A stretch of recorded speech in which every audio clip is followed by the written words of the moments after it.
স্বৈরাচার শেখ হাসিনা একটি ফিটনেসবিহীন রাষ্ট্র এই প্রজন্মের উপরে চাপিয়ে দিয়ে গেছে, এমন মন্তব্য করেছেন জাতীয় নাগরিক পার্টির আহ্বায়ক নাহিদ ইসলাম। মুজিববাদের দিন শেষ বলেও মন্তব্য করেন তিনি। সুনামগঞ্জে পথসভায় একথা বলেন তিনি।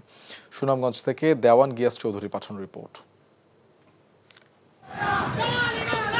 সুনামগঞ্জের পথসভায় সম্প্রতি মাইলস্টোন কলেজের ঘটনায় দুঃখ প্রকাশ করে নাহিদ ইসলাম বলেন, আর কোনোদিন মুজিববাদ এই দেশে মাথাচাড়া দিতে পারবে না।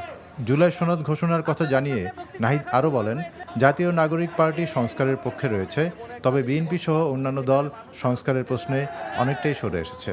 এমন একটা দেশে আমরা আসলে বসবাস করি যেখানে বাসের ফিটনেস থাকে না।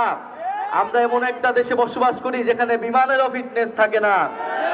আমরা এমন একটা দেশে বসবাস করি যেখানে মানুষেরও ফিটনেস থাকে না, রাষ্ট্রেরও ফিটনেস থাকে না। শেখ হাসিনা একটা ফিটনেসবিহীন রাষ্ট্র আমাদের উপরে চাপিয়ে দিয়ে গিয়েছে, এই প্রজন্মের উপরে চাপিয়ে দিয়ে গিয়েছে। আমরা বলেছি এই প্রজন্ম, আমরা ভবিষ্যৎ প্রজন্মের জন্য একটা ফিটনেসবিহীন রাষ্ট্র দিয়ে যেতে পারি না। এনসিপির দক্ষিণাঞ্চলের মুখ্য সংগঠক হাসনাত আবদুল্লাহ বলেন, রাজা আসে রাজা যায়, কিন্তু মানুষের ভাগ্য বদল হয়নি। নিরপেক্ষ প্রশাসনের দাবি জানান তিনি।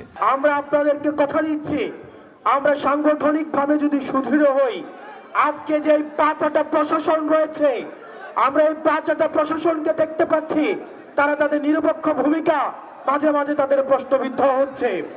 পথসভায় দলের অন্য নেতারাও বক্তব্য রাখেন। বাংলাদেশের ফ্যাসিবাদ বিরোধী মানুষেরা যতক্ষণ পর্যন্ত আমরা জীবিত আছি, ততক্ষণ পর্যন্ত আওয়ামী সীমাদাসদেরকে বাংলাদেশে আমরা আসতে দেব না। NTV news desk.